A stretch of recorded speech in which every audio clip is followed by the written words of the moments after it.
Get ready for the dictation in 3, 2, 1, start. Mr. Vice Chairman, sir, the most dramatic event of the last year and perhaps the most significant in the history of Free India was the underground nuclear explosion. The President's address has taken due note of this event, and the President has rightly congratulated our nuclear scientists and engineers on this important achievement. However, a serious omission in the President's address is that he made no mention of the hundreds of other scientists who are working in equally important fields such as agriculture and fisheries, particularly this year when agriculture has become the whole pivot of our national progress. I would have liked the President to have made at least a mention of those dedicated scientists and technologists who have been doing brilliant work for the development of our countryside. Whenever one visits an agricultural research institute in any part of the country, one is impressed by the dedication and energy of our young scientists engaged in doing the most advanced research in agriculture, dairy, fisheries, soil research, reclamation of desert areas, forestry, all of which are crucial to our development. At the same time, one gathers the impression that there is a great deal of frustration in our scientists today on account of lack of encouragement and the poor conditions in which they often have to work. Atomic scientists are perhaps somewhat better looked after than the other scientists, but on the whole, we cannot say that we have treated our scientists very well. Even today, after all the advance we have made in science, I feel that our scientists have not received the appreciation that they deserve. The majority of them are still treated just like functionaries in a government department. Poor salary, indiscriminate transfers, promotion of people merely according to seniority and not on the basis of merit or special experience. These are the complaints that I have heard from scientists wherever I visited any of our leading scientific institutions.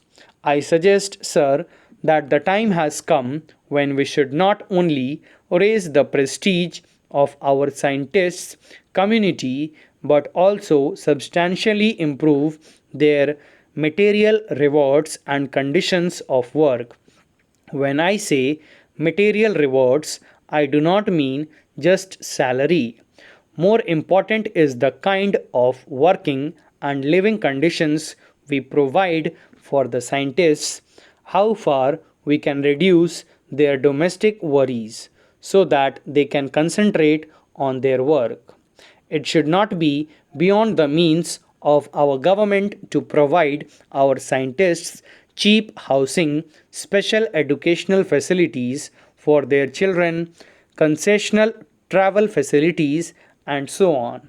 Sir, in almost every socialist country, particularly in the Soviet Union, scientists are treated as the cream of the society.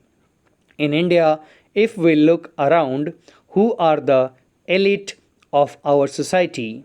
Contractors, exporters, advertising executives, and film stars. When you think that after all, what our exporters and businessmen sell are largely the products of our brilliant researchers, it seems great injustice that those who sell the products should get most of the benefit and very little goes to those who have developed the products. Therefore, sir, it all comes down to the question of the kind of values which we have to set in our society. Unless we make a radical change in our system of values and priorities, our progress will continue to be lopsided and haphazard as it has been in recent years.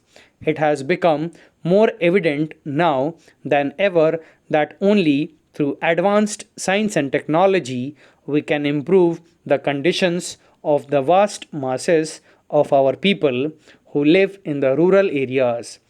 While I do not deny that traditional occupations and cottage industries should continue to be an integral part of our rural life, we can at the same time transform the economy of our rural areas by bringing modern science into these regions. Rural electrification, medical care, schools, modern methods of agriculture, cheap housing, dairies, and fisheries, all these things can be brought to the rural areas if we make the best use of our scientists and if we organize our efforts in such a way as to spread scientific knowledge to the rural production population and also provide them facilities to use this knowledge. Sir, much of the work of our agricultural scientists has not so far spread to the villages. Sir, it is disappointing to see that the President's speech is set in a conventional mold. Many of the new ideas that have been discussed in the last year have failed to get a mention, while the importance of fertilizers, power, steel, coal, and oil is mentioned. I do not see any reference to the use of solar energy, wind power, or gobar gas. I do not think, sir, the dignity of the presidential address would have been in any way impaired by the mention of gobar or the conversion of sewage into useful manure. These, I submit, are the new tools by which we can raise the standard of life of our people living in our villages. Stop. Thank you.